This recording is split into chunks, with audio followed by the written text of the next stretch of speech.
الحمد لله والصلاة والسلام على رسول الله وعلى آله وصحبه وسلم تسليما كثيرا مزيدا إلى يوم الدين. أما بعد، أسأل الله سبحانه وتعالى بمنه وكرمه أن يمن علينا وعليكم بالعلم النافع والعمل الصالح.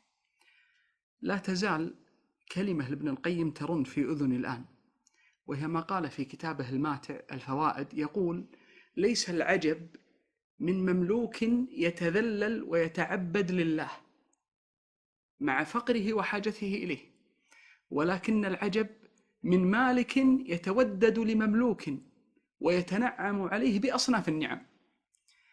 الله جل وعلا يقول في محكم كتابه عنه وعن عباده، قال: يحبهم ويحبونه.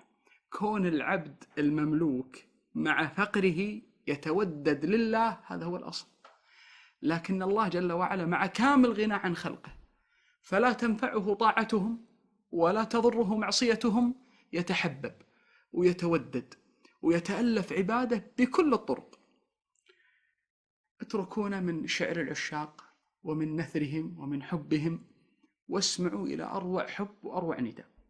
في البخاري ومسلم عن أبي هريرة رضي الله عنه قال صلى الله عليه وسلم: إن الله إذا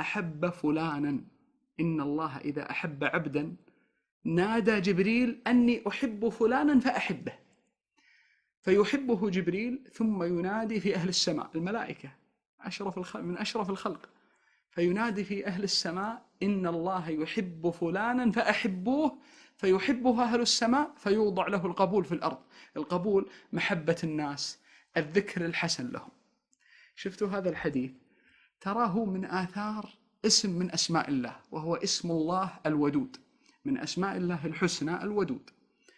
الودود ورد في كلام الله جل وعلا مرتين، يقول سبحانه: واستغفروا ربكم ثم توبوا إليه إن ربي رحيم ودود. وقال سبحانه في سورة البروج: إنه هو يبدئ ويعيد وهو الغفور الودود.